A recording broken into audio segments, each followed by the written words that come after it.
Will Backus from CBS Sports. Will, you've been doing some writing, my friend. You have written these top 10 columns, and thank you for doing so because, we can talk about actual, projecting out the football part of this as opposed to the ridiculous what is going to happen to the whole structure of the sport. But of these three, the of Michigan, Miami, among teams outside post-spring top 10 with best national title value, the underdogs and the power rankings was the one that you really kind of flowed into the most. I would probably say probably the power rankings, just because, I'm in Knoxville, so that's SEC country. I'd say the SEC is kind of what I tend to be plugged into the most. So I just kind of have the best sense of, where things stand in that conference. So I would say that one was probably the easiest one for me. In that column, you have the interesting things that stuck out to me were, not really the top, because I think everybody kind of has some variation of that top with Texas and then your 2, 3, 4, 5, whatever order you want to put them in. But Florida at 6, and South Carolina below them at 7. Now, that could be splitting hairs, but is DJ Lagway the savior in Gainesville? I certainly think he could be. Obviously he had his ups and downs last year. He was kind of in a split time situation with Graham Mertz until Mertz got injured against Tennessee, and then Lagway took over full time. So it probably took him a little while to kind of get into the rhythm of being a full-time starting quarterback. He was also a true freshman, so there's going to be growing pains with that. He didn't make the best decisions, struggled a little bit with accuracy at times. That's kind of what you would expect from a freshman. What stood out to me is just his talent. I mean, you watch him and he just pops off the screen. He's obviously got a big frame. He's a big guy for a freshman. He did not look like a freshman. He looked like a guy that had been in a college football program for quite a few years. He's got a huge arm. He's got good rushing ability. He's good outside the pocket. And so I think the traits really stood out, and they were traits that, so long as he can kind of advance in the mental aspects of the game, get more comfortable running an offense, and kind of cut down on some of those freshman mistakes that you see, I think he's got the potential to be a real Heisman-type player. I think all the tools are there. Will, it's been fascinating to me to see this offseason how Texas has lost so much talent, as you point out in your write-up about them. I mean, double-digit guys, the NFL draft, new starting quarterback, and yet people are not hesitant at all to just put them right back into the mix to perhaps win the whole damn league. I mean, you've got them at number 1, and you laid out as to why, man. Was there any hesitance with that, or was that a pretty easy choice ultimately to put Texas at number 1 despite what they are losing this offseason?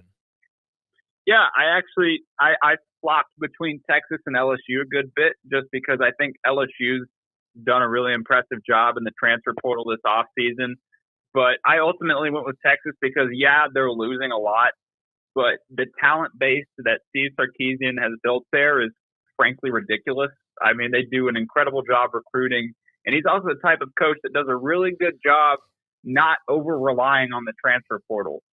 They've built so much depth that they more just use the transfer portal to patch up any holes that might be left. And I mean, we've seen them bring in guys in recent years like Matthew Golden, a lot of wide receivers, that have really stepped up for them through the transfer portal. But I'm just impressed with how he's built the team, how he's developed the team, how he's developed depth. A lot of the new players that are going to come in this year and kind of be big stars for them have seen a lot of playing time over the past couple of years. So there's less concern about their ability to step up for a lot of the NFL draft picks they've lost, just because they have experience. They've played in a lot of high-level SEC games before. And so, yeah, I mean, I'm really high on Texas. Tons of talent there, and I don't think that there's going to be too much drop-off between last year's team and this year's team. This year could be potentially even better. So LSU at number 2, Garrett, our producer, lives and dies with the Tigers, and you have them at number 2. Has Brian Kelly fixed the roster enough? Because he kind of flipped what was going on before. It used to be the only thing they couldn't get was a quarterback. They had even the best punters and kickers and long snappers were at LSU. Everybody would want all 11 on defense and 10 of their 11 on offense, but not the quarterback. Now it seems that he's kind of flipped that, and that they have desirable quarterbacks, but everything else is not as powerful as it used to be.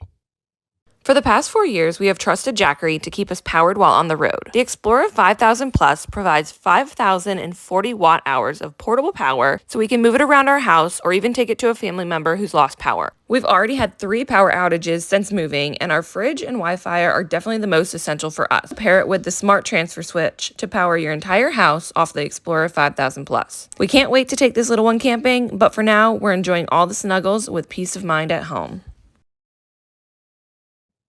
Yeah, and I mean, I think the offense as a whole has been pretty solid under Brian Kelly, and I mean, a lot of that can be quarterback play. Obviously, they went from Jaden Daniels to Garrett Nussmeier.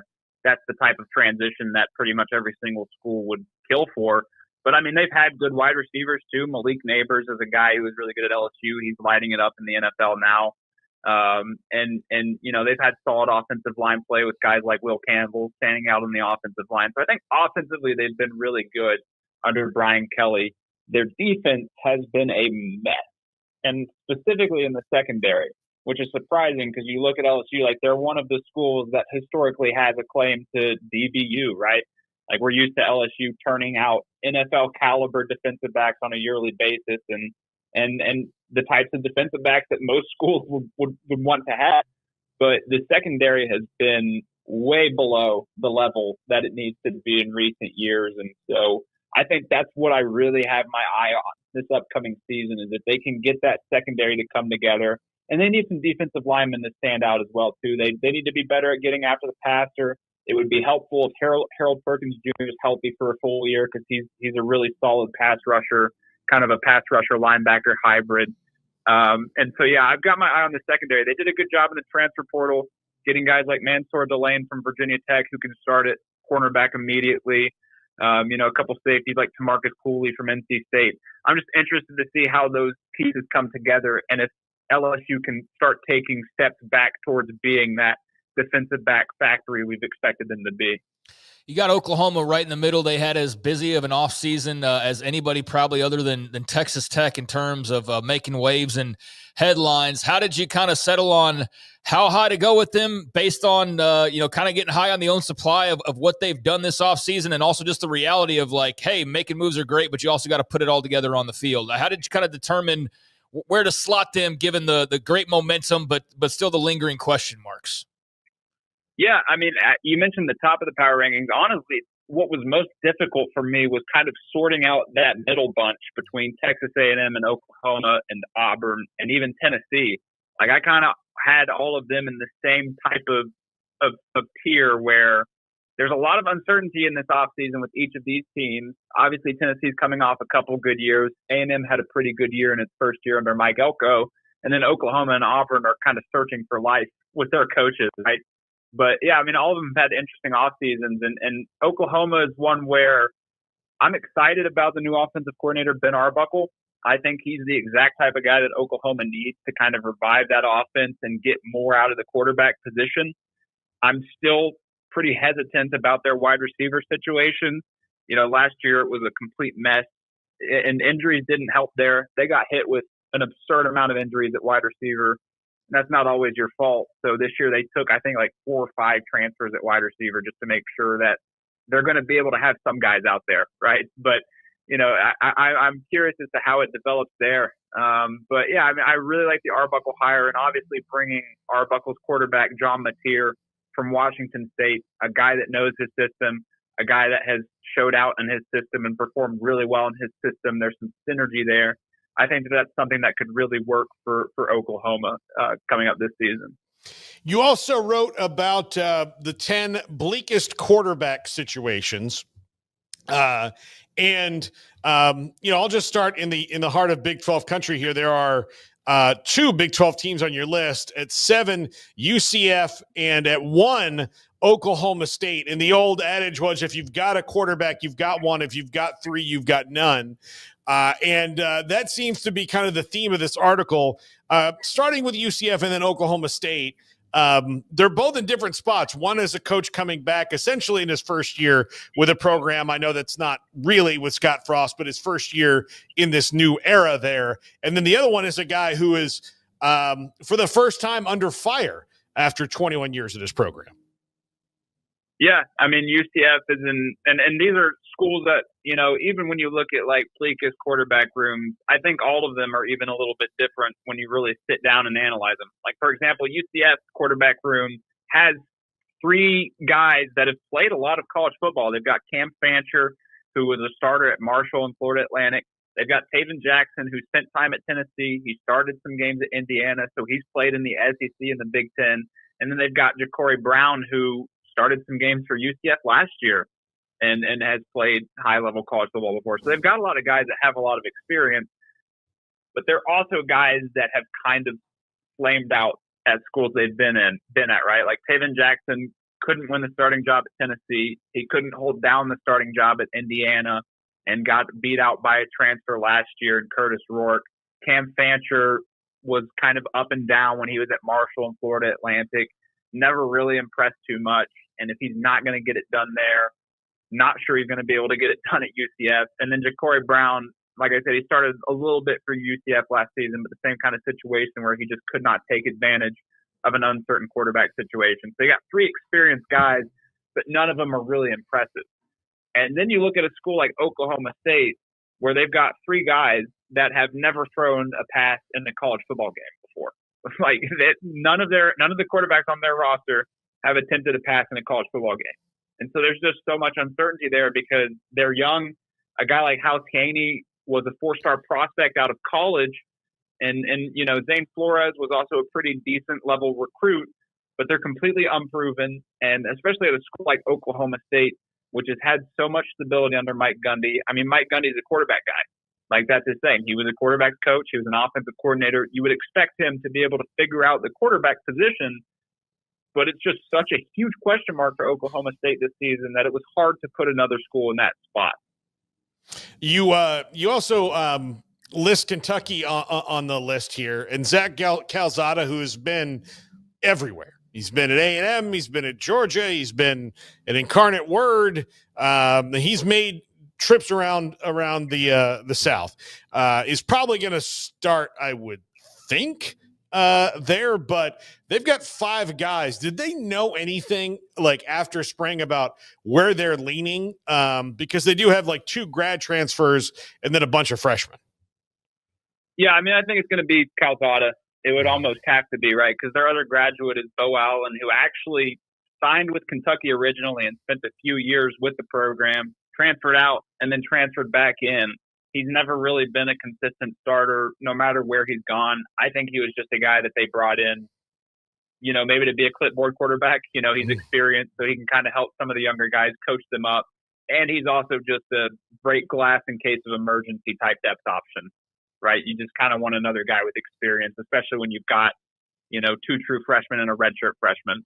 It's good to have that experience. I think it's going to be Calzada, just because he is coming off a pretty good year at Incarnate Word. And you've seen like a guy like Cam Ward recently, right, who went through a program at Incarnate Word and then kind of built his way up to being a Heisman finalist. Calzada's not going to get there. I'm not very high on him, being at Kentucky at all. But, he comes from a good program at the FCS level, one that develops quarterbacks pretty well. And so he has that working to his advantage. So, yeah, I think it's his job. But I'm not really high on how he translates to the SEC, especially since he's been in the SEC before as a younger quarterback, and he didn't really light the world on fire his first time around. Will, you had your post-spring top 25, and I saw 6 Big 12 teams in there.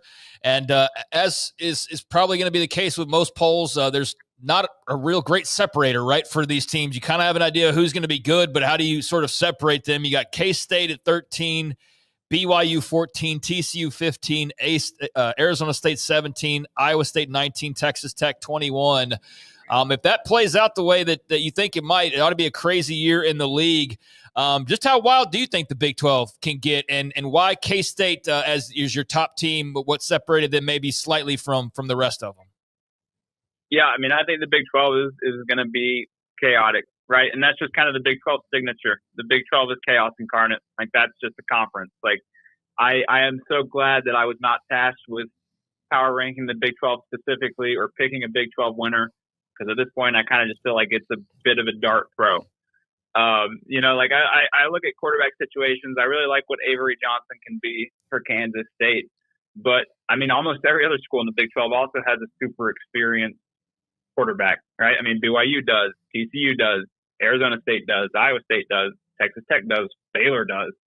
And so, like, it's going to be a mess. I think it's going to be as heated of a race as it was, if not more so, last year to this year. And yeah, like I like Kansas State's quarterback situation. I always trust Chris Kleiman as a coach. I think he's one of the best coaches in college football and absolutely right there near the top in the Big 12. And so, when it comes to off-season rankings, like, those are kind of the things you lean on just because there's so much uncertainty elsewhere. No games have been played. And so you kind of look at track record, right? But yeah, I mean, there's really not too much separating these Big 12 teams. It's not like Kansas State is. There's a gulf between Kansas State and Texas Tech just because they're that far apart in the rankings. Like, I think they're all extremely close at this point. I'm looking at your post-spring dark horses, I guess, or teams outside the top 10. Michigan, you have it, the national title odds plus 2,800. Post-spring ranking is 16. Now, who do you think will wind up starting the first few games there? Do you think Bryce Underwood can win this job? I'm a big Mikey Keene fan. I actually think had Mikey Keene gone there last year, they might have been in contention for the Big Ten title because he was way better than Davis Warren or Alex Orji or anybody who took a snap for Michigan a year ago. But do you think Bryce Underwood could start the season as the starting quarterback? I think it's going to be a situation where we see Mikey Keene get his chance. And it hurts him that he's missed spring because of injury. So he hasn't had that time to kind of get into the rhythm with Michigan and learn the offense and get used to his personnel. But I just think that he's going to get his chance to go out there and be the starting quarterback, at least for the first few games. And I think they'll kind of reevaluate, after, because they play Oklahoma early, right? So that's going to be a really good kind of early benchmark of where their offense is at against higher level teams with Mikey Keene running things. And I think after those first few games, if they don't like what they see, then they're going to be pretty quick to hand things to Bryce Underwood. One, because I think Underwood is about as college ready as a freshman quarterback can get. He's already got the frame for it. He's very well built, so you're not necessarily worried about his durability. And I just think that he has so much talent that you just he's one of those guys like a DJ Lagway, right? Where you kind of ride out some of those freshman mistakes and errors. So Keene's going to get his chance, but I think it's going to be hard to keep Underwood on the bench all year, especially because you have to think about the transfer portal. I know Underwood can tell you he's happy with the situation and he's happy sitting a year and developing, and you can feel good about that right now, but you never know what it's going to look like at the end of the year if Underwood did not get his opportunity and another school comes along and they're like, hey, here's, $3 million in a starting job. How do you feel about that? I think you have to keep him happy. And so I think that he'll get his opportunities to play as well, even if Keene kind of solidifies his spot as the starter. Will Backus, CBS Sports. Will, keep up the great work. Keep spinning out the information. Really appreciate it. Thanks for hopping on today. Yeah, absolutely. I appreciate it. Yeah.